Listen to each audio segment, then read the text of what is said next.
Explosive teaching and powerful prayer combined. Live with Pastor Sam Adeosun. It's time for PrayerLIfe with Pastor Sam Adeosun. Praise the Lord. Hallelujah. Ẹ jẹ́ á gbàdúrà. Ọlọ́run wa àwa yìn orúkọ yín lọ́pọ̀lọpọ̀ fún oore yín, àánú yín, ìpamọ́ yín àti ojúrere ètí a rí lọ́dọ̀ yín. A fọpẹ́ fún yín o nítorí pé ẹ̀yin ni Ọlọ́run wa. A yìn yín nítorí pé ẹ ò fìgbà kankan fi wálẹ̀. Jésù Kristi, Olúwa ẹ gbà ọpẹ́ wa. Ọlọ́run àgbáńlá ayé, Olúwa ẹ gbà ìyìn wa.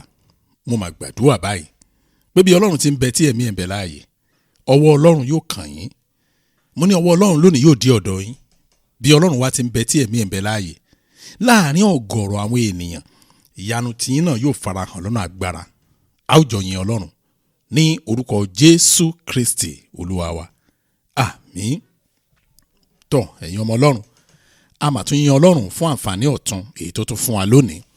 A fi ọpẹ́ fìyìn fògo fún orúkọ Ọlọ́run nítorí pé ó fún wa ní ààyè, ó fún wa ní ààyè ní àwọn orílẹ̀-èdè kan tó bá ti ń sọ̀rọ̀ yìí.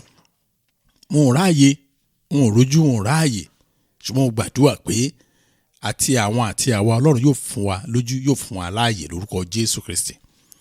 Ní ọ̀sẹ̀ tó kọjá, mo ní bí ìfilọ̀ bí méjì kékeré kan. Mo gbẹ́nu lé ọ̀rọ̀ kan ní ọ̀sẹ̀ tó kọjá nípa ọ̀rọ̀ èmi àti àwọn ọmọ mi wa kan nípa prayer radio, nípa prayer radio. Wọ́n ṣàlàyé àwọn orí ọ̀fẹ́ tí wọ́n jẹ níbẹ̀. Kì í ṣe àwọn nìkan, mo ti ń gbọ́ tipẹ́, ṣùgbọ́n ibi tá a ti bẹ̀rẹ̀ ọ̀rọ̀ wa nìyẹn.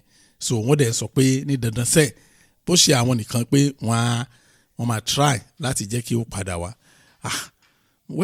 Nígbà tí ìgbàgbọ́ ló ṣe pàtàkì. Àdèlè dúró láàrin àwa àti ìgbàgbọ́ ẹlòmíì. Mo dẹ̀ jẹ́ kán realize ohun tó ṣẹlẹ̀ tá a fi wọ́n láwọn wọ́n gbọ́ announcement yẹn díẹ̀ gan tá a fi deactivate rédíò yẹn. Lákọ̀ọ́kọ́ náà mo dúpẹ́ lọ́wọ́ ẹ̀yin ọmọ Ọlọ́run tí ẹ tún padà bá mi sọ̀rọ̀ lẹ́yìn ìgbà yẹn. Tẹ́lẹ̀ tó rán wa ní àwọn iṣẹ́ kan nípa prayer radio yẹn. At least mo rí àwọn méjì tí wọ́n láwọn máa support bó ṣe sọ fún mi nìyẹn.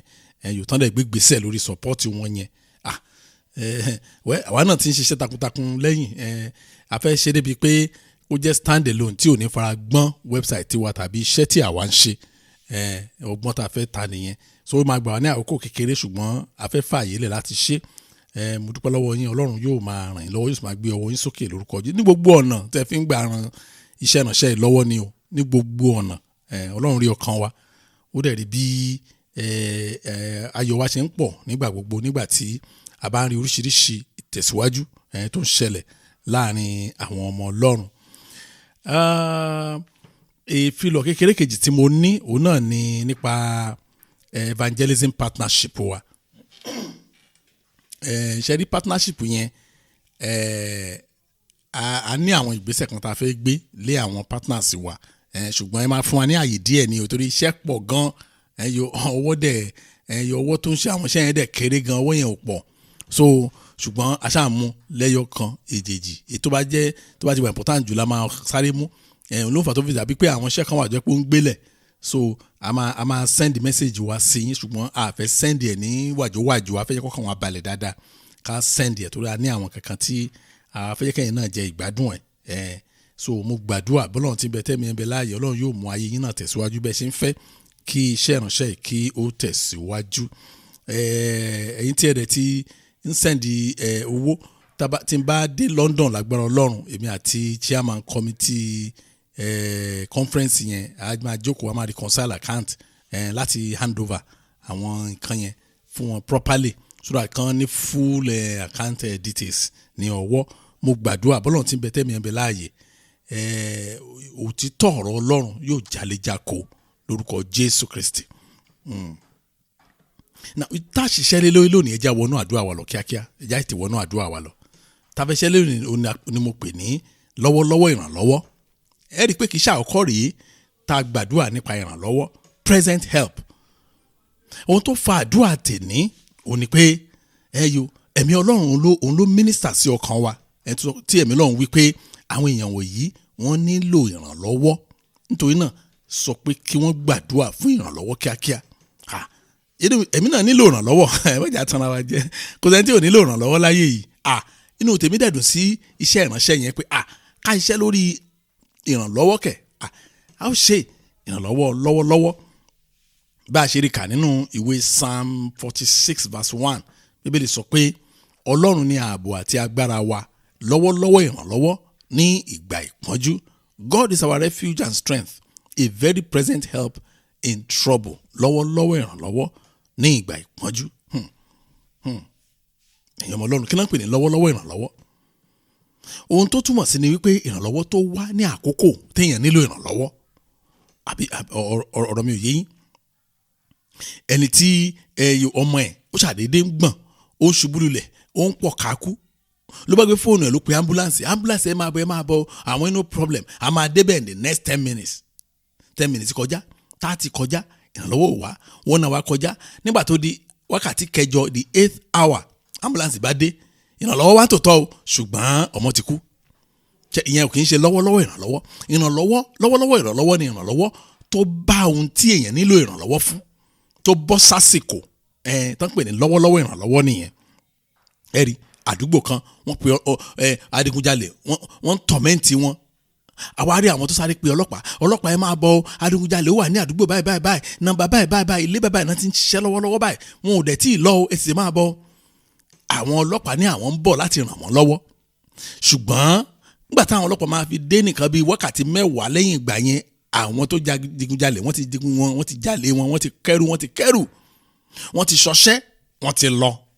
Àwọn ọlọ́pàá wá dé ẹ rí i pé ìrànlọ́wọ́ yẹn wá ṣùgbọ́n kò bá mọ́. Ìyẹn kì í ṣe lọ́wọ́lọ́wọ́ ìrànlọ́wọ́. So kẹ́lẹ̀ ní òye ta fẹ́ gbàdúrà sí lónìí ni mo ṣe ṣàlàyé ẹ̀bẹ̀ yẹn lọ́wọ́lọ́wọ́ ìrànlọ́wọ́ ní ìgbà ìpọ́njú ohun tí ẹ̀mí Ọlọ́run ká ṣiṣẹ́ lé lórí nìyẹn òun láti ṣiṣẹ́ lé lórí. Now ibẹ̀ gangan láti ti bẹ̀rẹ̀ ṣe rí ìrànlọ́wọ́ kan wà tán pè ní ìrànlọ́wọ́ àníṣẹ́kù lórí àwọn nǹkan téèyàn ò ní. Bí ẹ bá ti gbọ́ ànító àti àníṣẹ́kù rí ayé yín ìrànlọ́wọ́ àníṣẹ́kù ìyẹn ni pé ìrànlọ́wọ́ yẹn máa ń wá nígbà tí àwọn nǹkan kan bá wà ní ayé èèyàn tí ò tó. Ìyẹn nílò owó kò tó, ìyẹn nílò ìbùkún kò tó, ìyẹn nílò ọrọ̀ kò tó, ìyẹn nílò ìtẹ̀síwájú, ìyẹn nílò àlàáfíà kò tó. Ó ní ẹ̀ fi ní ìgbà yẹn lèyẹn nílò ìrànlọ́wọ́ àníṣẹ́kù. Ìyẹn ni pé èèyàn wá ní owó wá tó á ṣẹ́kù, èèyàn ní àlàáfíà á tún ṣẹ́kù, èèyàn ní ọrọ̀ á tún bẹ́ẹ̀ ni ìtàn pè bẹ́ẹ̀ nìyẹn. Lónìí èmi àti yín máa ní àǹfààní láti bá Ọlọ́run sọ̀rọ̀ lórí àwọn kankan tí ò tó nú ayé wa, àwọn kan rere tá a dá níyàn fún ṣùgbọ́n tí ò tó. Psalm 68 verse 6 ó sọ kínní kan níbẹ̀. Ó ní Ọlọ́run gbé ẹni tó nìkan wà kalẹ̀ sínú ìdílé, ó mú àwọn tí a dè ní ẹ̀wọ̀n jáde wá sínú ọrọ̀, ṣùgbọ́n àwọn ọlọ̀tẹ̀ ní ń gbé nínú ilẹ̀ gbígbẹ. Now màá ṣàlàyé ẹ̀ ṣùgbọ́n kíní kan ni mo fẹ́ kẹ́ ẹ rí bẹ̀ yẹn tí mo sì fẹ́ kẹ́ ẹ rí lákọ̀ọ́kọ́ ni wípé ohun tí ò tó ó lè ṣẹ́kù nípa agbára Ọlọ́run. Àbẹ́ ẹ̀gbọ́n mo ní ohun tí ò tó kò tó oúnjẹ kò tó yàn jẹun ṣùgbọ́n náà ní ipá àti agbára láti pèsè oúnjẹ ọ̀hún, láti pèsè ìbùkún ọ̀hún, láti pèsè àlàáfíà ọ̀hún kó ṣẹ́kù débi pé àwọn ẹlòmíà tún jàǹfààní ẹ̀. Jésù Olúwa. Àwọn kan báyìí ń bẹ nínú ayé mi tí wọn ò ní mo ṣe fẹ́ kẹ́ gbàdúrà nìyẹn. Èmi ò mọ àwọn nǹkan tó wà nínú ayé tẹ̀ ní o ṣe àpò irú àdúrà ìrànlọ́wọ́ báyìí kò lè yé èmi dáadáa irú ìrànlọ́wọ́ tẹ̀ nílò torí pé èmi àti yín ò jọ jókòó ká tó bẹ̀rẹ̀ àdúrà yìí pé pásítọ̀ ẹjọ́ nǹkan báyìí tẹ́ ẹ bá tiẹ̀ sọ pé nǹkan báyìí lẹ nílò mi ò ní ipá àti agbára láti fún yín. Jésù tó lè fún yín yẹn òun ni mo ní kẹjẹ́ kájọ lọ bá báyìí so mi ò ní ìdá àti gbọ́ gan ẹ̀rí ẹ wá sọ fún Ọlọ́run pé àwọn nǹkan báyìí ni wọn ò ní.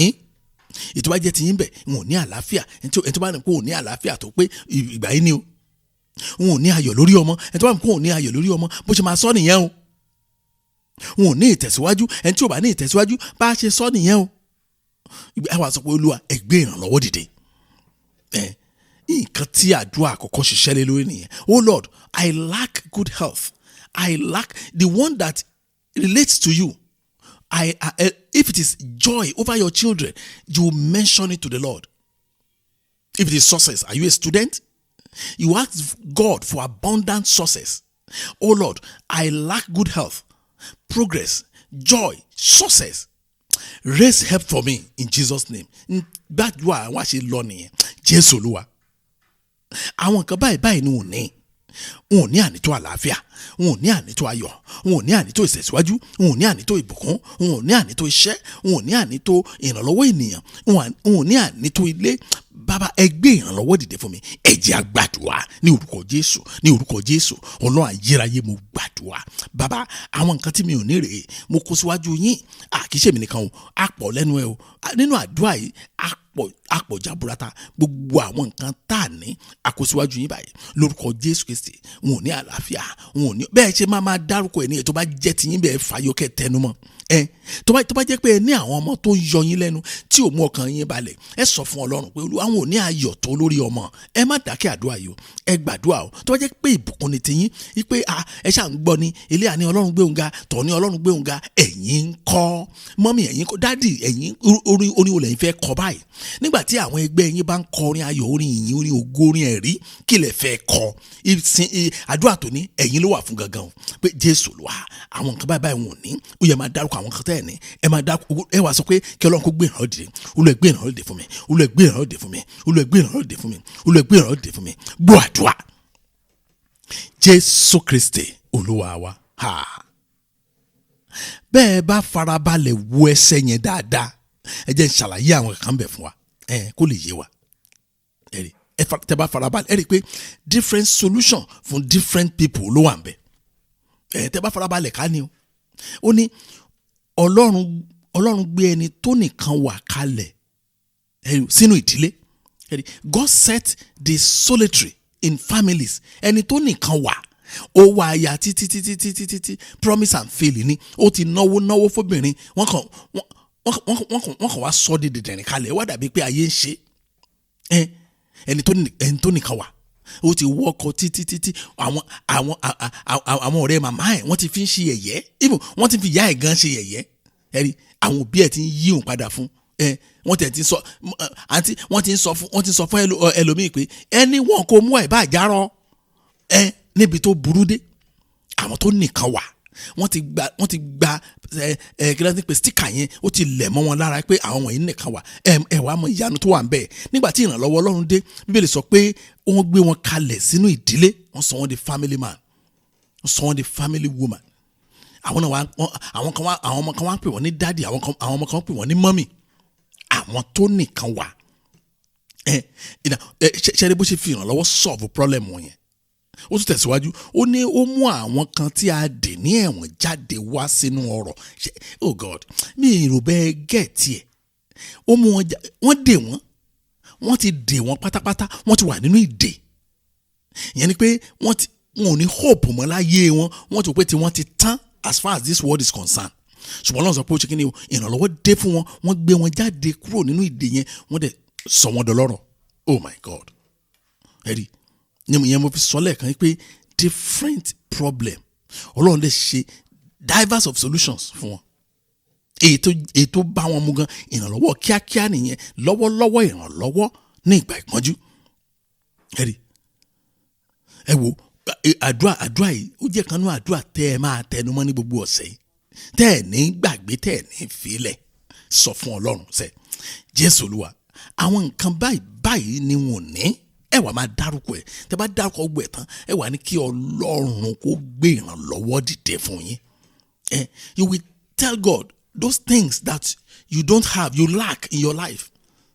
You have been yearning for it. You have been asking God for it every time. So don't be fed up now. This is your time to renew your strength to pray this prayer. Jésù Olúwa, àwọn nǹkan báyìí ni wọ́n ní. Olúwa, wọn ò ní ànító àlàáfíà. Jésù, wọn ò ní ànító ayọ̀ lórí ọmọ. Wọn ò ní ànító ayọ̀ lórí iṣẹ́. Wọn ò ní ànító ayọ̀ lórí ìgbéyàwó. Wọn ò ní ànító ayọ̀ lórí ìgbéyàwó mi.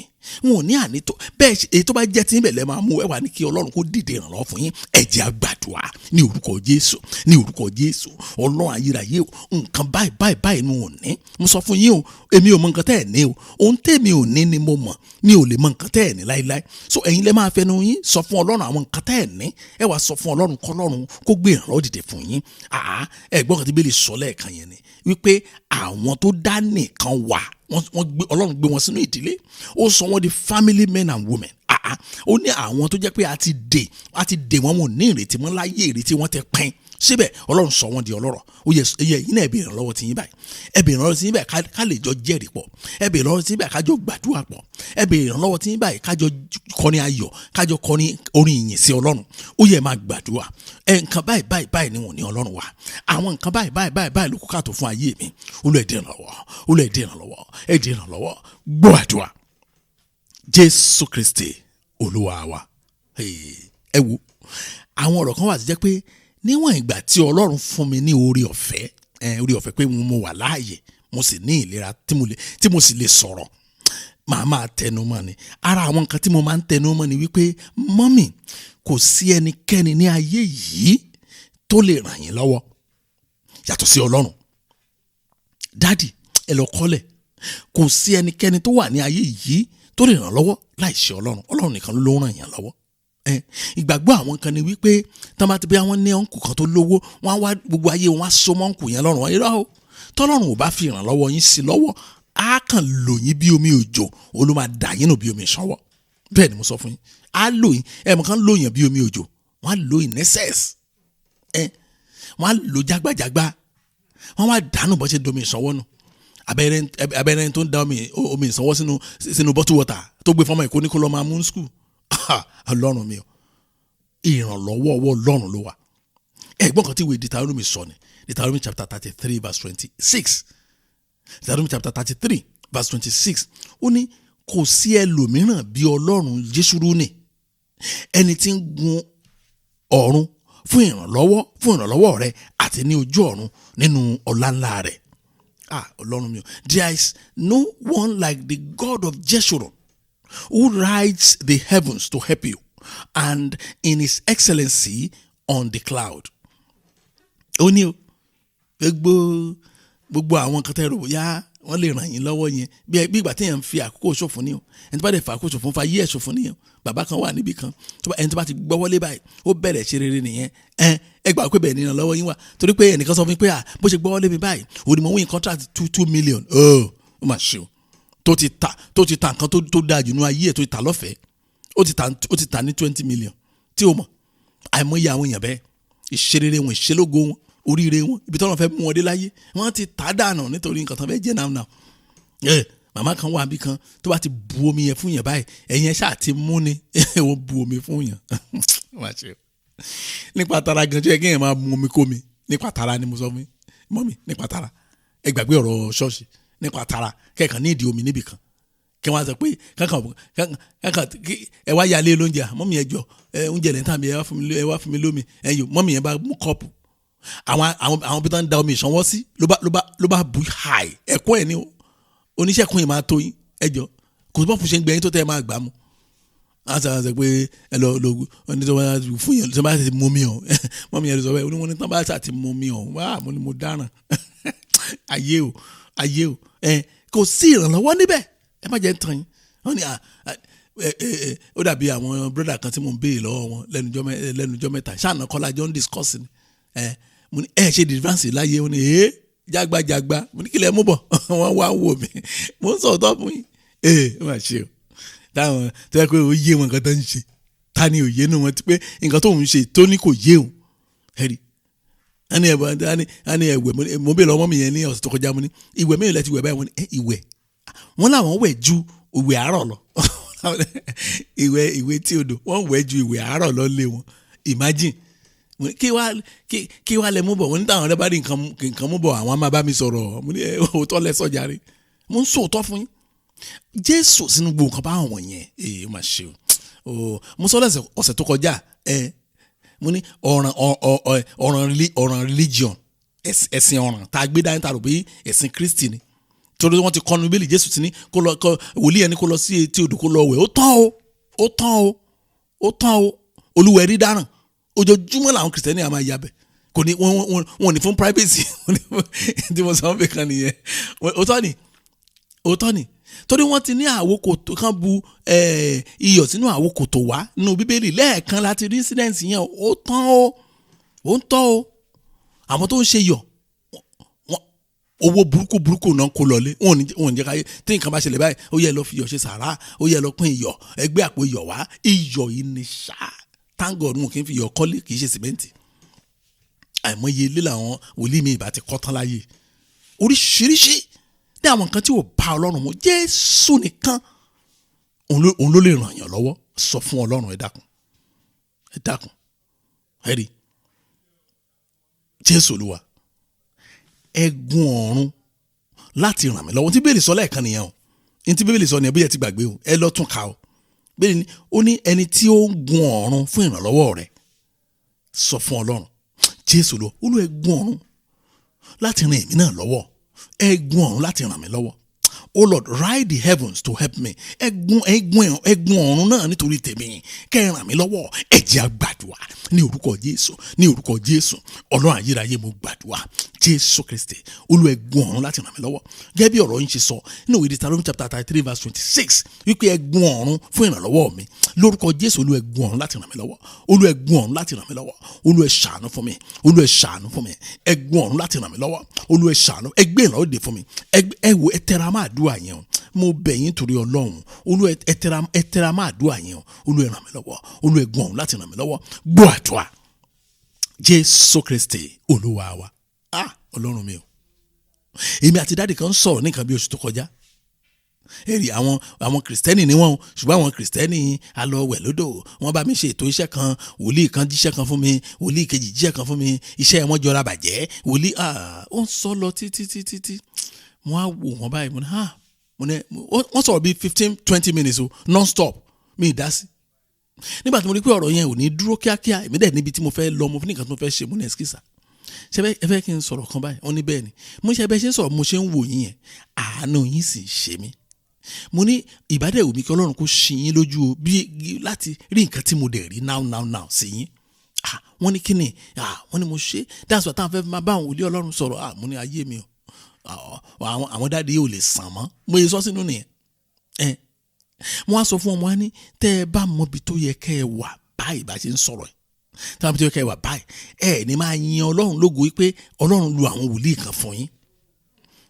Wọ́n ní kí ni mo sọ mo ní gbọ́ mo ní tí Ọlọ́run bá ṣí yín lójú kẹ́ ẹ wo ibi tí Ọlọ́run ìbá gbé yín dé now ká ní ẹ fi gbogbo àwọn ìrédèédé yẹn kún ayé yín in fact ní gbàgbọ́ tẹ́ ẹ bá rí fíìmù ẹ̀ fúnra yín pé ẹ̀yin rèé o ibi tẹ́ ẹ bá délé nìní bẹ́ẹ̀ ni mo sọ fún yín. Ẹ̀rí mo gbọ́ pásítọ̀ kan tó wàásù wípé kí àwọn èèyàn kó máa lórúkọ òun ẹ̀rí láti fi gbàdúrà ní nǹkan tá a ti kọ́ àwọn èèyàn pé ẹ gbọ́dọ̀ lórúkọ ẹnikẹ́ni láti fi gbàdúrà. Tẹ́ bá dẹ̀ wù yín láti lórúkọ ẹnikẹ́ni ẹ lo ètí Ọlọ́run recommend fún yín ìgbà yẹn lẹ save ìgbà yẹn ni ọkàn yín save nínú ewu àti ègbé ayérayé. Ẹ̀rí nígbà tí pásítọ̀ yẹn máa wá kóòtù ibi tí Bíbélì ti sọ bẹ́ẹ̀ pé tí àwọn gbàdúrà kó máa lórúkọ ó lè rúkọ pásítọ̀ ló bá lọ kóòtù ìdí tàbí 33 verse 26. Ó ní ẹ̀gbọ́n kan tí Bíbélì sọ ni pé kò sí ẹlòmíràn bí Ọlọ́run Jésùrú ni ẹnìkan ló ṣàǹjẹ́ bẹ́ẹ̀ Jésùrú ni Ọlọ́run Jésùrú ni ẹni so ẹ lè forúkọ tèmi náà sí Ọlọ́run Àkàndé Ọlọ́run Àgbọ̀ mo sọ́ọ̀rì mi mọ̀ pé máa orúkọ bá kọ́ sí ilẹ̀ náà má bínú. Mo wò tí a gbé kí ni mò ń wá níbi ìwọ dán kí ni mò ń wá níbi mo ṣe correction fún ọjọ́ yẹn náà ọ̀bọ̀ mi ìgbàgbọ́ pé pásítọ̀ yẹn á jẹ́ kí àwọn èèyàn kọ́kàn wọn balẹ̀ kò ní jẹ́ kọ́kàn wọn sinmi tàbí pé àwọn èèyàn náà ò lóye so òun ò ní òun tó ń sọ yẹn ó dùn ju ètí Bíbélì sọ lọ so àwọn èèyàn ò ní gbà mo mọ̀ dáadáa ṣùgbọ́n mo ṣáà sọ tèmi èèyàn ọmọ Ọlọ́run ta ló ń jẹ́ Jésùrú ni Ísírẹ́lì ni orúkọ míì ta lè pe orílẹ̀-èdè Ísírẹ́lì ni Jésùrú ni so ní tí Bíbélì ń sọ mẹ́rin ni pé ó ní kò sí ẹlòmíràn bí Ọlọ́run Ísírẹ́lì nígbà tó ń sọ nìyẹn tí ó téèyàn ò bá ti ní òye àìdá kò jẹ́ pé pásítọ̀ yẹn kò lóye kò jẹ́ pé ó lóye ó wá ń lo àìlóye àwọn ènìyàn láti bà tiwọn jẹ́. Ìkànnì méjì ló máa jẹ́.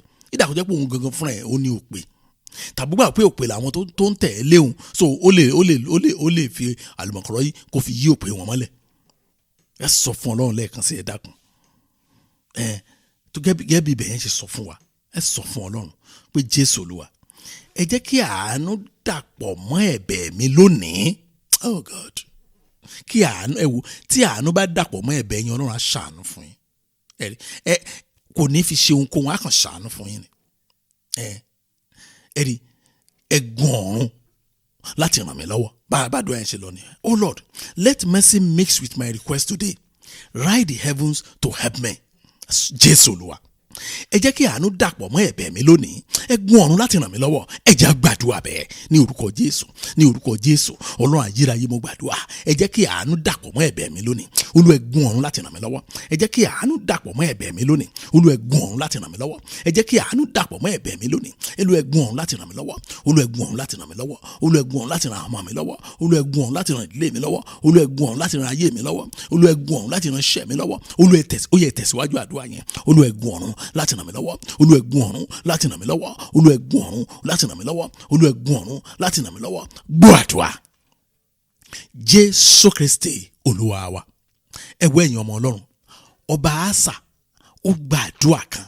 Ṣé rí àdúrà yẹn is one of my favourite prayers. Tí n bá nílò ìrànlọ́wọ́ láti ọ̀dọ̀ Ọlọ́run, ní gbogbo àti bá ti rí pé ó máa kí n gbàdúrà fún ìrànlọ́wọ́ láti ṣe àṣeyọrí lórí kinní, mi lè gba àdúrà mẹ́ta kí n má fi àdúrà ọba Asa kí n má fi kún àdúrà yẹn. Àdúrà yẹn lágbára gan-an, mo sì recommend ẹ̀ fẹ́yìn náà.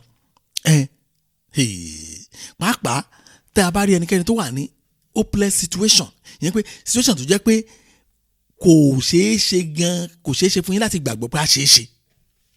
Ṣe àpò situation kan mọ́ àbẹ́yìn tó máa tẹ̀sán fún yẹn pé àkíní ìṣeé ṣe o, ta ni ẹ̀wẹ̀ lọ jókòó bóyá family angeli ọjọ́ sí ni tẹ́ lọ jẹun nílé Abraham tẹ́ wá ń sọ balabala pé ìyá arúgbó abímọ. Àdúrà, okay, 2 Chronicles chapter 14 verse 11. Àdúrà yẹn nìyẹn. 2 Chronicles chapter 14 verse 11. Bíbélì sọ pé Asa sì kígbe pé Olúwa Ọlọ́run rẹ̀, ó sì wí pé Olúwa kò ná ọ ní ohunkóhun láti ṣèrànwọ́. Oh my God. Àwọn Bible kan translate ibẹ̀ yẹn dáadáa rárá tọ́ bí translation correct translation lẹ́gbọ́ lẹ́nu mi yẹn, correct translation lẹ́gbọ́ lẹ́nu mi. Tí Bíbélì ń sọ gangan nìyẹn ní original language. Ó ní kò ná ọ ní ohunkóhun láti ṣèrànwọ́ yálà fún alágbára tàbí àwọn tí kò ní agbára. Ràn wá lọ́wọ́ Olúwa Ọlọ́run wa, nítorí tí a sinmi lé ọ. Ní orúkọ rẹ ni a dojúkọ ọ̀pọ̀ ènìyàn yìí. Olúwa, ìwọ ni Ọlọ́run wa, má ṣe jẹ́ kí ènìyàn kí ó borí. Oh my God, oh my God. Ẹ̀yin ọmọ Ọlọ́run, tí ẹ bá mọ Ọlọ́run ní ojúlówó ẹ̀ gangan, ẹ rí ìwàláyé agbára rẹ̀ lójúkojú. Bẹ́ẹ̀ ni mo sọ fún yín. Tẹ́ ẹ bá rí ìwàláyé Ọlọ́run ní ojúkojú, ẹ má béèrè lọ́wọ́ ẹnikẹ́ni, ẹ béèrè lọ́wọ́ ara yín pé báwo lẹ ṣe ń ṣe. Àìgbọràn mélòó lẹ jù sínú ẹ̀, ẹ̀ṣẹ̀ mélòó lẹ jù sínú ẹ̀, àìjólóòtọ́ mélòó òun lẹ fi kún sísìn Ọlọ́run. N tó fà á nìyẹn. Ọba yẹn rí ó rí ogun tó dojúkọ ìlú ẹ̀, ó ka ọmọ rí, ó ti mọ̀ pé kò sí bọ́n ti fẹ́ jagun ọ̀hún kan jẹ́ expert jù bẹ́ẹ̀ lọ, wọ́n á lù sí ogun yẹn. Àwọn torí pé àwọn wọ̀nyẹn ṣé ammunition ni wọn ò ní jù wọ́n lọ ni, àbí èrò ni wọn ò ní jù wọ́n lọ ni, àbí ẹṣin àbí kẹ̀kẹ́ ẹṣin ni wọn ò ní jù wọ́n lọ. Ẹ̀rí ó wá ní Ọlọ́run kò ná ọ ní ohunkóhun láti ràn mí lọ́wọ́. Àdúrà tí mo máa ń fẹ́ gbà nìyẹn, kò ná yín ní kankan. Ẹ gbọ́, kí ló fẹ́ ná Ọlọ́run láti bùkún mi? Kò ná Ọlọ́run ní kankan. Kò ṣó even kọ́lọ́run kó wá fún mi ní blank check, mi ò lè káàṣì owó ẹ̀, mi ò lè káàṣì 0.1% nínú owó ẹ̀. Láti sọ fún Ọlọ́run, Jésù Olúwa, kò ná yín ní ohunkóhun láti ràn mí lọ́wọ́. Olúwa, ẹ ṣeun báyìí fún mi. Now mo sọ fún yín pé àdúrà tèmi á ṣòro fún mi láti pe ojúlówó àdúrà láti pe complete àdúrà fún yín o, á ṣòro. Tí wọ́n fẹ́ bá yín túmọ̀ àdúrà yín, ọ̀nà yẹn máa yàtọ̀. Ẹ̀yin lẹ mọ̀ bí tẹ́ ti nílò ìrànlọ́wọ́. So màmá fún yín ní half sentences ní ẹ̀yin lẹ́ẹ̀ máa fi yòókù kún ní ètò gbà pé yín jù, ní ibi tí bàtà ti ń ta yín lẹ́sẹ̀ gan, níbi tẹ́ ti nílò Ọlọ́run jù gan, ohun gangan ni bàdúrà ti ń ṣe lọ nìyẹn. Oh Lord, it is nothing for you to help me and do this for me.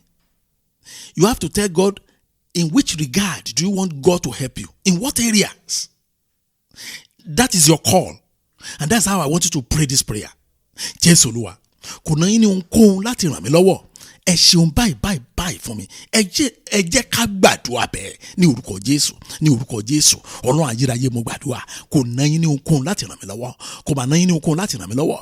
Nítorí náà, Olúwa ẹ ṣe báyìí fún mi. Olúwa ẹ tẹ́ bá fẹ́ kọ́ Ọlọ́run kó ṣe gan ni kẹ́ ṣe. Ṣùgbọ́n ní àkọ́kọ́ yẹn ẹ gbọ́dọ̀ sọ pé kò ná Ọlọ́run ní ohunkóhun. Ẹ jẹ́ kọ́ Ọlọ́run mọ̀ pé ẹ ti máa ṣírí yẹn pé kò ná Ọlọ́run ní ohunkóhun láti ràn yín lọ́wọ́. Sọ fún Ọlọ́run, Jésù Olúwa, kò ná yín ní ohunkóhun láti ràn mí lọ́wọ́. Kò ná yín ní ohunkóhun láti ràn mí lọ́wọ́. Nítorí náà, Olúwa ẹ ṣe báyìí fún mi. Kí lẹ fẹ́ kọ́ Ọlọ́run kó ṣe gan lórí àwọn ọmọ yín? Ẹni kọ́ Ọlọ́run kó ṣe é. Lórí iṣẹ́ yín Ọlọ́run lè ṣe é. Mọ́mì, lórí okòwò yín Ọlọ́run lè ṣe é. Dádì, lórí ìgbé ayé yín lápapọ̀ Ọlọ́run lè ṣe o. Ọlọ́run lè ṣe o. Lórí ìdílé yín yẹn ètò dagun yẹn Ọlọ́run lè ṣe o. Kò sí bọ́mọ kan ṣe le tó, kò ná Ọlọ́run ní kankan láti ṣe o. Ó yẹ tẹnumọ́ ẹ máa gbàdúrà. Ẹ dákun ẹ tẹnumọ́ ẹ máa gbàdúrà. Olúwa kò ná yín ní ohunkóhun láti ràn mí lọ́wọ́. Kò ná yín ní ohunkóhun láti ràn mí lọ́wọ́. Nítorí náà lórúkọ Jésù Kristi, Olúwa gbé ìrànlọ́wọ́ dìde. Olúwa gbé ìrànlọ́wọ́ dìde. Ní orúkọ Jésù Kristi, Olúwa gbé ìrànlọ́wọ́ dìde. Gbọ́ àdúrà. Jésù Kristi Olúwa wa. Ẹ̀wẹ́ ẹ̀yin ọmọ Ọlọ́run. Ṣé rí the best tí ènìyàn lè offer fún yàn? The best ni o. Téèyàn lè offer fún èèyàn ẹgbẹ́. Kò yẹ kéèyàn gbàdúrà fún. Ẹ̀gbọ́n. Torí pé ẹ̀mọ̀ díẹ̀ ọba yẹn gbàdúrà ó ní k'Ọlọ́run má jẹ́ kí èrò ènìyàn kó borí. Èrò tó best jù láyé tí ènìyàn lè rò sí yín kò yẹ kẹ́ gbàdúrà fún. Ọ̀rọ̀ àpọ̀rọ̀ mi ò tí ì yé yín. Ṣẹ́rí yẹn pé àwọn tọ́ọ̀tì èèyàn sí yín yẹn yóò kẹ́ wá ní mọ́mí yẹn fẹ́ràn mi, èrò ẹ̀ sí mi dáa gan. Ẹ wò ẹ má fi gbàdúrà o. Ẹ má ṣe. Gọ́tẹ́ tí Ọlọ́run bá fi èrò rẹ̀ hàn yín, ẹ ò ní gbà láyé kí èrò ènìyàn kó ṣẹlẹ̀ yín lórí. Àwọn tó ti máa ṣeré Ọlọ́run nìyẹn. Torí pé èrò Ọlọ́run sí èèyàn ó ti ní agbára ju ohun téèyàn fúnra ẹ̀ lè gbàgbọ́ lọ. Tọ́lọ́ bá ṣe lè rí ìgbéga fún yàn, tọ́lọ́ bá gbé yẹn ga kò ní gbàgbọ́. Tọ́lọ́ bá ti kọ́ ṣe lè rí yẹn fún akọ́ máa gbé okay Ọlọ́run fẹ́ gbé mi ga maybe àǹkan báyìí ló fẹ́ ṣe fún mi. Ṣùgbọ́n nígbà tí Ọlọ́run bá mú ìlérí yẹn ṣẹ, ẹni tí Ọlọ́run mú ìlérí ṣẹ fún kò ní gbàgbọ́ bí nǹkan táyé ẹ̀ máa dà. A máa ṣe ní kàyé, a máa ṣe ṣé mi náà lélẹ́yìí. So possible ṣálá kan máa sọ. Òun ló ní ìrírí ẹ o, a sì máa wò pé kò possible. Torí ẹ̀ mo ti fẹ́ kọjọ́ pé tẹ bá ń wá ìrànlọ́wọ́ Ọlọ́run nìkan ní ká kọjú sí o. Àyà yín lẹ́nu pé ẹni tẹ́ ẹ̀ mọ̀ rí láyé tí ó yẹ pé that is the first time tó máa rí àwọn kan ti ní ìrírí tí mo ń sọ yìí. First time tó máa rí yín láyé rèé. First time yẹn ó dẹ̀ ṣe nǹkan fún yín débi pé ó turn life yín around forever. Bẹ́ẹ̀ ni mo sọ fún yín. Èbìlì ìrànlọ́wọ́ Ọlọ́run gangan nìyẹn. Ìrànlọ́wọ́ ènìyàn ó máa ń ní sentiment nínú, ó máa ń ní nǹkan téèyàn máa ń wá kó tó rìn ní kejì ẹ̀ lọ́wọ́ bó ṣe máa ń sábà rí nìyẹn. Ẹgbà mo sọ fún yín. Ẹ̀rí kẹ́nìkan náà yìí lọ́wọ́ síbẹ̀ kó rí ọkẹ́jì kẹ́ẹ̀kì ìgbà ilé máa mọ̀ pé ènìyàn yàtọ̀. Ìgbà ilé yàtọ̀ pé Ọlọ́run gan fẹ́ràn ká dúpẹ́ lọ́wọ́ òun. Ọlọ́run fẹ́ mo ń sòótọ́ fún yín. Ìrànlọ́wọ́ Ọlọ́run lágbára. Jésù Olúwa. Sọ ìmọ̀ ènìyàn lórí ayé mi dòfo. Sọ ìmọ̀ ènìyàn lórí ayé àwọn ọmọ mi dasán. Sọ ìmọ̀ ènìyàn lórí iṣẹ́ mi dòfo. Sọ ìmọ̀ ènìyàn lórí ìdílé mi dasán. Bẹ́ẹ̀ ṣe máa gbàdúrà yẹn nìyẹn. Oh Lord, bring to naught the thought of man over my life, over my family, over my children. The inner thought of man. Render it null and void. Destroy the thought of man over my life. That is how you are going to divide the prayer. Jésù Olúwa. Sọ ìmọ̀ ènìyàn lórí ayé mi dòfo. Sọ ìmọ̀ ènìyàn lórí ayé àwọn ọmọ mi dasán. Sọ ìmọ̀ ènìyàn lórí iṣẹ́ mi dòfo. Sọ ìmọ̀ ènìyàn lórí ìdílé mi dasán. Ẹ jẹ́ á gbàdúrà ní orúkọ Jésù, ní orúkọ Jésù. Ọlọ́run ayérayé mo gbàdúrà. Olúwa sọ ìmọ̀ ènìyàn lórí ayé mi dòfo. Olúwa sọ ìmọ̀ ènìyàn lórí ayé mi dasán. Olúwa sọ ìmọ̀ ènìyàn lórí ayé mi dòfo. Olúwa sọ ìmọ̀ ènìyàn lórí ayé mi dasán. Olúwa ṣàánú fún mi. Ìmọ̀ ènìyàn lórí ayé mi. Olúwa sọ dòfo. Ìmọ̀ ènìyàn lórí ayé mi. Olúwa sọ dasán. Ìmọ̀ ènìyàn lórí ayé mi. Olúwa sọ dòfo. Ìmọ̀ ènìyàn lórí ayé mi. Olúwa sọ dasán. Ìmọ̀ ènìyàn lórí ayé mi. Lórí ayé àwọn ọmọ mi. Lórí ayé ìdílé mi. Olúwa sọ dòfo. Ìmọ̀ ènìyàn lórí iṣẹ́ mi. Olúwa sọ dasán. Olúwa ṣàánú fún mi. Ìmọ̀ ènìyàn lórí ayé mi. Olúwa sọ dasán. Ìmọ̀ ènìyàn lórí ayé mi sọ dòfo. Ìmọ̀ ènìyàn lórí ayé mi sọ dasán. Ìmọ̀ ènìyàn lórí ayé mi sọ dòfo. Ìmọ̀ ènìyàn lórí ayé mi sọ dasán. Olúwa ṣàánú fún mi, Olúwa ràn mí lọ́wọ́, gbé ìrànlọ́wọ́ dé, gbé ìrànlọ́wọ́ dé, gbé ìrànlọ́wọ́ dé, gbé ìrànlọ́wọ́ dé, gbọ́ àdúrà. Jésù Kristi Olúwa wa. Ẹjọ́ ẹ̀yin ọmọ Ọlọ́run, ẹjọ́ ẹ̀yin ọmọ Ọlọ́run, ẹ má jẹ́ ká gbàdúrà bí àwọn òpè o. Tí wọ́n gbàgbọ́ pé ohun tí Ọlọ́run bá ṣe fún wọn àwọn mẹ́rìtì ẹ̀. Ẹ má dáwò láṣà rí o láyé yín o, wípé ohun tí Ọlọ́run bá ṣe pé ẹ mẹ́rìtì ẹ̀ ni, pé àdúrà yín ló pọ̀ jù, àbẹ́ ẹ̀ gbọ́. Torí mo máa ń gbọ́ ọ̀pọ̀lọpọ̀ òpè àdúrà lẹ́nu àwọn ènìyàn, ó sì máa ń yà mí lẹ́nu lẹ́vù òpè àwọn kìrìsìtẹ́nì lónìí, lẹ́vù yẹn ti pọ̀ jù. Ṣùgbọ́n àwọn ará Bíbélì òye yé wọn o. Kí ló dẹ̀ fà? Wọ́n mọ Ọlọ́run tí wọ́n ń sìn, so wọ́n dẹ̀ mọ pléèsì wọn níwájú Ọlọ́run yẹn. Wọ́n mọ bí tán dé dúró. Ṣùgbọ́n àwọn kìrìsìtẹ́nì òde òní, pàápàá àwọn pásítọ̀ wọn tí wọ́n ti wá burú jù, wọ́n á gbọ́ Ọlọ́run mú pàṣẹ fún ọ. Tó bá pé ìránṣẹ́ Ọlọ́run tòótọ́ ni mí, tó bá pé Ọlọ́run pè mí, kí làwọn kàtìkàtì wọn yẹn? Ta ló ń bá yín dùn pé Ọlọ́run ò pè yín? Ta ló ń bá yín ágìwẹ̀? Ṣé ọmọ ìjọ yín sọ pé Ọlọ́run ò pè yín lẹ ṣe ń sọ pé tó bá jẹ́ pé ẹ̀rí àwọn nǹkan báwọn wọ̀nyẹn ìwà ìgbéraga níwájú Ọlọ́run? Bíbélì sọ pé Ọlọ́run wo agbéraga ní òkèèrè rere, wọn ò kì í súnmọ́ Ọlọ́run, bẹ́ẹ̀ àwọn olódẹ̀ ń sọ fún àwọn rí Ọlọ́run jù, àwọn agbéraga yẹn. Psalm 27:9 ẹ̀gbọ́n kan tó sọ ni, àwọn tó máa dúró àgbà nìyẹn o. Ó ní má ṣe fi ojú rẹ pamọ́ kúrò lọ́dọ̀ mi, má ṣe fi ìbínú ṣá ìránṣẹ́ rẹ tì, ìwọ tí o ti jẹ́ olùrànlọ́wọ́ mi, má ṣe fi mí sílẹ̀, má sì ṣe kọ̀ mí, Ọlọ́run ìgbàlà mi. Ṣe rí àdúrà àwọn onírẹ̀lẹ̀ bẹ́yẹn, àwọn tọ́lọ́run fẹ́ nìyẹn o. Ọlọ́run máa ń fa àwọn ilé sí ọ̀dọ̀ ara ẹni o, kò sí nǹkan tán bá béèrè tọ́lọ́run kì í ṣe o. Ó ń bẹ Ọlọ́run, ó ní kó má ṣe fojú ẹ̀ pamọ́ kúrò lọ́dọ̀ òun, ó ní kó má ṣe fìbínú ṣá òun tì, ó ní ṣe bí ìwọ olùrànlọ́wọ́ òun, ó ní kó má fòun lẹ̀, kó má kọ̀ òun. Ó débi kan ní Ọlọ́run ìgbàlà mi, ìwọ nìkan ni mo ní. Do not hide your face from me, do not turn your servant away in anger, you have been my helper, do not leave me nor forsake me, O God of my salvation. Jésù Olúwa, Olúwa má wo ìkùnà mi, Olúwa má wo àṣìṣe mi àtẹ̀yìnwá, Olúwa má wo àìjólóòtọ́ mi, Olúwa má wo ẹ̀ṣẹ̀ mi, ẹ dìde fún ìrànlọ́wọ́ mi. Ọlọ́run mi, nígbà tí mo gbọ́ iṣẹ́ ìránṣẹ́ tí mo sọ fún yín níbẹ̀rẹ̀ yẹn, tí ẹ̀mí Ọlọ́run ní kí n sọ fún àwọn èèyàn wọ̀nyí kí n kàn gbàdúrà fún ìrànlọ́wọ́, ohun tí Ọlọ́run ní kàn bẹ̀bẹ̀ fún nìyẹn, pé kí òun kó má wo ẹ̀ṣẹ̀ wọn, kó má wo ìkùnà wọn, kó má wo àìjólóòtọ́ wọn àtẹ̀yìnwá, pé kò dìde fún ìrànlọ́wọ́ wọn. Prayer point ẹyọ kan tí mo gbà gangan nìyẹn. Ṣé tí mo ṣe látàárọ̀ yẹn, èmi ni mò ń ṣiṣẹ́ ìránṣẹ́, ṣùgbọ́n ṣé èyí tí mo sọ fún yín gangan bí mo ṣe gbà nìyẹn.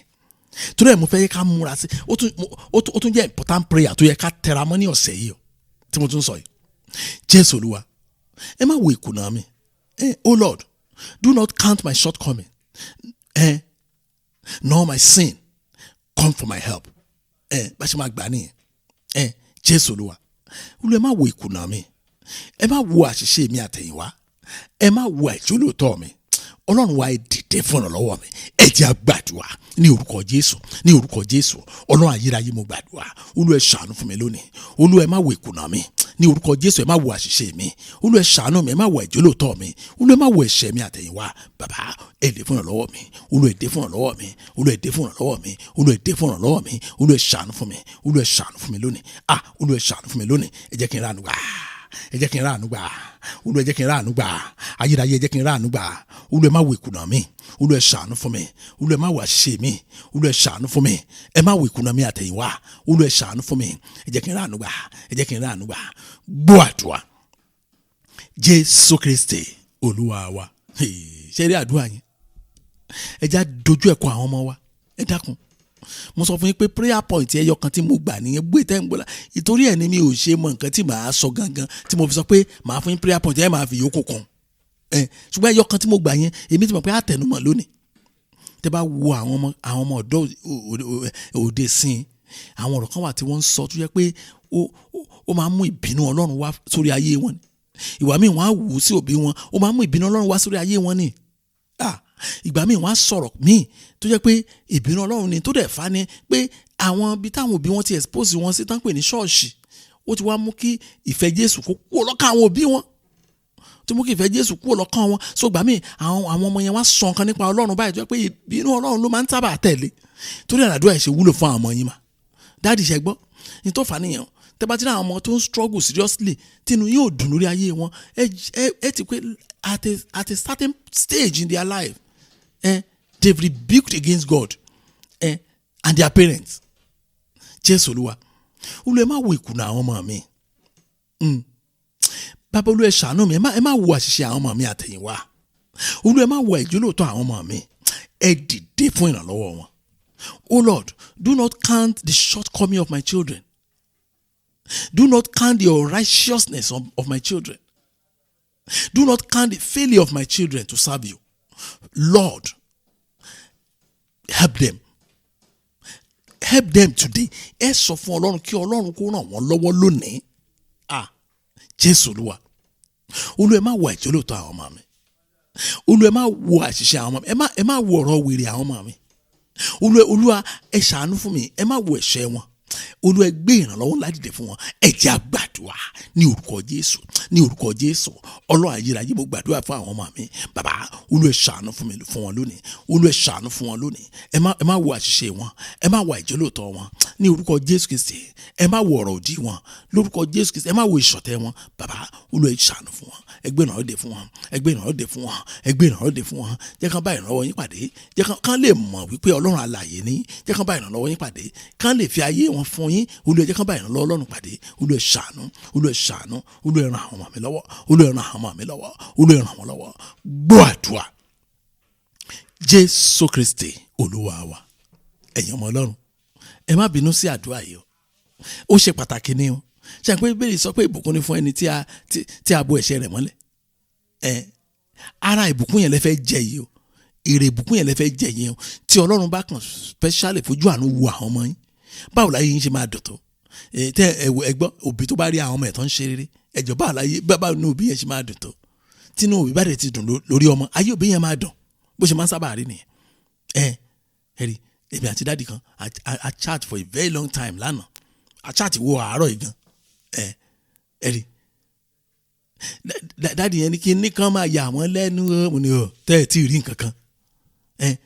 Wọ́n ní kí ló lè mú kéèyàn jẹ́ ìránṣẹ́ Ọlọ́run kó sọ pé kìrìsìtẹ́nì bá fẹ́ ṣe rere kó lọ sí ibi tán sin bàbá ẹ̀ sí tàbí tán sin ìyá ẹ̀ sí tàbí kó ṣà lọ sí olórí òkú kó lọ gbàdúrà ńbẹ̀ ìpè kí àkíní nǹkan kan ṣẹlẹ̀ ẹgbọ́n ayé mi o babaláwo ti pọ̀jù láàrin àwọn aráàbí wọ́n ti pẹ́ nínú ìṣẹ̀ṣe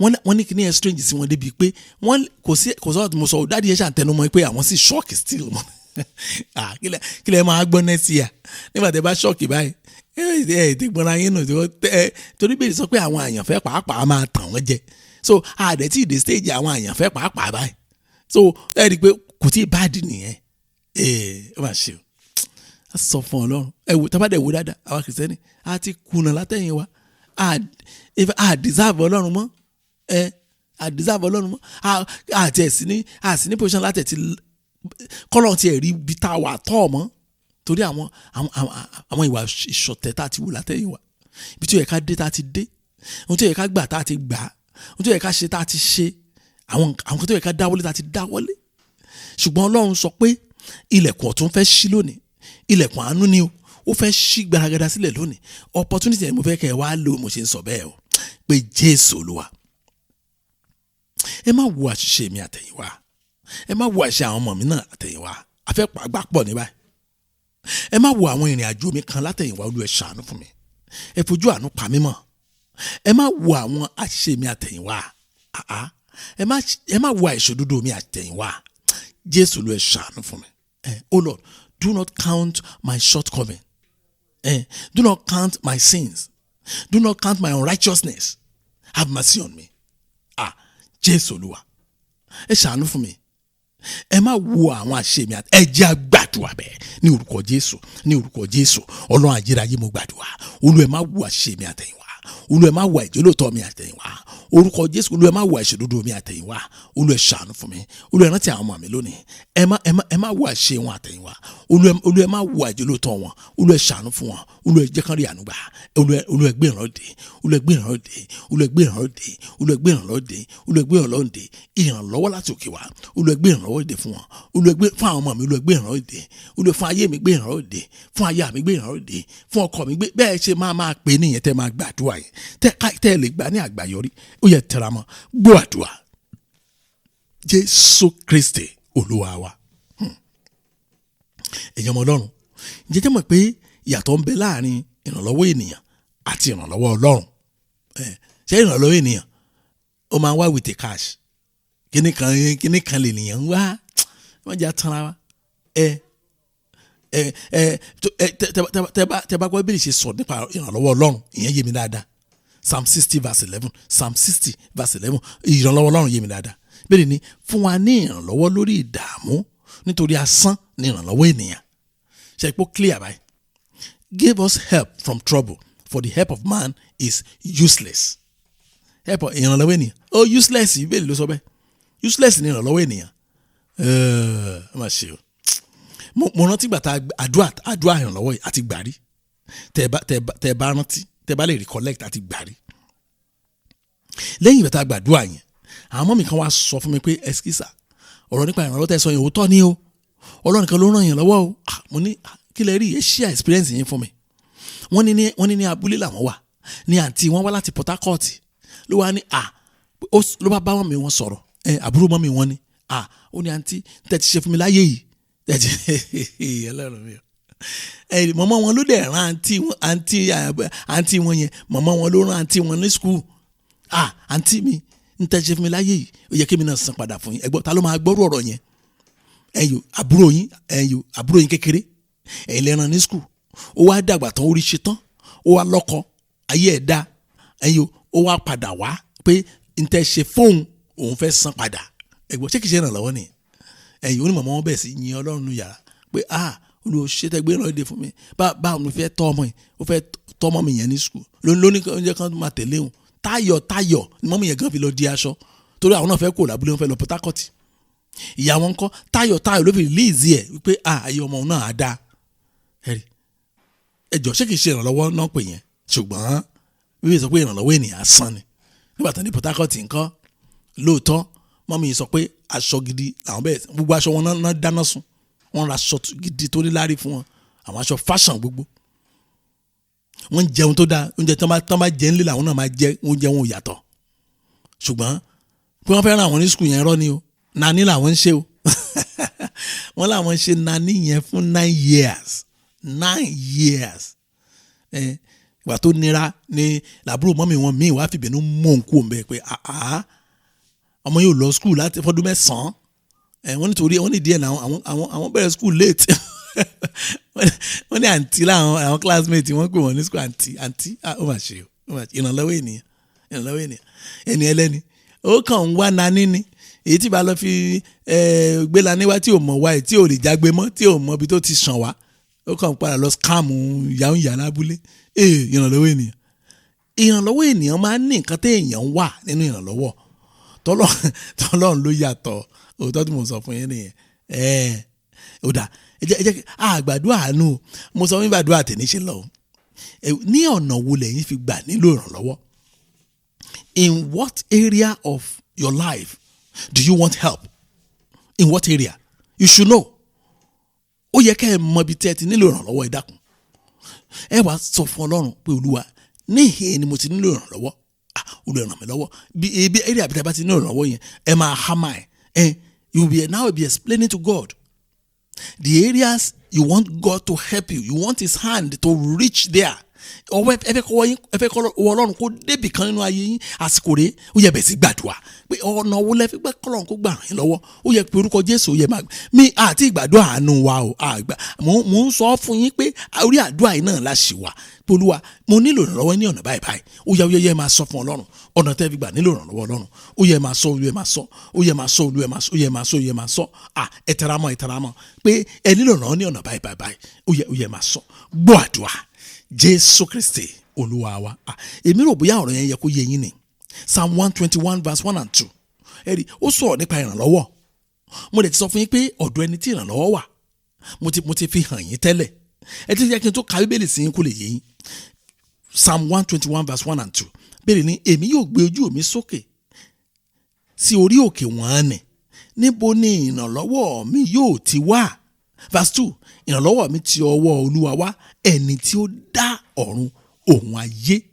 Ẹni ẹ náà ni mo mú yín lọ. Mo ti sọ fún yín láti bẹ̀rẹ̀ o pé tẹ́nìkan bá lòun lè ràn yín lọ́wọ́ ó ń scam yín ni o, ó fẹ́ fàyè yín ṣòfò ni o, torí ẹni tó bá ti fi àkókò ṣòfò ń fàyè ẹ̀ ṣòfò ni plan wọn nìyẹn o. Ṣùgbọ́n ẹ̀yin lè nígbà o, ẹ̀ ń jẹ́ kí ẹnikẹ́ni kó já ewé tí kó fi bo ilé tiẹ̀ mọ́lẹ̀. ẹ̀yin ewé tẹ́ lọ ṣiṣẹ́ jìyà tẹ́ lọ wá tẹ́ fi bolé yín wọ́n dẹ̀ ń yọ ọ́ lọ ẹ̀ sọ̀rọ̀. Bullet nílò ìrànlọ́wọ́ yẹn sẹ́ in what area? Ní pẹ́ wọnú àdúrà Àánú wa lọ, ṣùgbọ́n mo fẹ́ kẹ́ tẹ́ra máa àdúrà yìí pé Olúwa mo ní ìrànlọ́wọ́ níbi báyìí nínú ayé mi. Olúwa ẹ ràn mí lọ́wọ́, ẹ̀yin lẹ ràn mí lọ́wọ́, mo gbé ojú mi sókè sí yín. Olúwa ẹ ràn mí lọ́wọ́, ọ̀dọ̀ yín ni ẹ̀yin tẹ́ dá ọ̀run ayé. Olúwa ẹ jẹ́ ká gbàdúrà ní orúkọ Jésù, ní orúkọ Jésù. Ọlọ́run ayérayé o, ẹ̀yin lẹ ràn mí lọ́wọ́ lórúkọ Jésù Kristi. Bí a ṣe pọ̀ tó lónìí àdúrà yìí, ẹ̀yin lẹ ràn wá lọ́wọ́, ẹ̀yin lẹ ràn wá lọ́wọ́. Jésù Olúwa ẹ ràn wá lọ́wọ́, Jésù Olúwa ẹ ràn wá lọ́wọ́, Jésù Olúwa ẹ ràn wá lọ́wọ́, Jésù Olúwa ẹ ràn wá lọ́wọ́, Jésù Olúwa ẹ ràn wá lọ́wọ́. Ẹ̀yin lẹ ràn wá lọ́wọ́, ẹ̀yin lẹ ràn wá lọ́wọ́, ẹ̀yin la ké pè, ẹ̀yin la ké sí. Olúwa ẹ ràn wá lọ́wọ́, Jésù jẹ́ ká rí ìrànlọ́wọ́ yín. Ẹ tẹra máa àdúrà yẹn o ní ọ̀nà tí wọ́n fẹ́ kọ́ lọ́run tó ṣe nípa ti ọ̀rọ̀ ọmọ ni, ṣe nípa ti ọ̀rọ̀ iṣẹ́ ni, ṣe ti ìdílé ni àbí ti ìgbéyàwó. Ẹ̀yin bolẹ̀ ti fẹ́ kí Ọlọ́run kó ràn yín lọ́wọ́, ṣe nípa ọ̀rọ̀ ayé yín ni, ṣe ní project kan tẹ́ ń ṣe lọ tápá yín ò ká. Ó yẹ sọ fún Ọlọ́run, ẹ̀yin lè ràn mí lọ́wọ́, Olúwa ràn mí lọ́wọ́, ẹ̀yin lè ràn mí lọ́wọ́, Olúwa ràn mí lọ́wọ́, ẹ̀yin lè ràn mí lọ́wọ́, Olúwa ràn mí lọ́wọ́. Gbọ́ àdúrà Jésù Kristi Olúwa wa. Ẹ já wọnú àdúrà Àánú wa lọ, ẹ dákun. Kólókòlókò kó wọnú àdúrà Àánú lọ. Ìyẹn ni pé ibi la ti ń béèrè ẹ pé látàárọ̀ àdúrà ìbéèrè ló pọ̀ jù ní gbogbo ẹ̀. Ṣùgbọ́n ó lè ní àwọn ibì kọ̀ọ̀kan tí wọn ò mẹ́nu bà.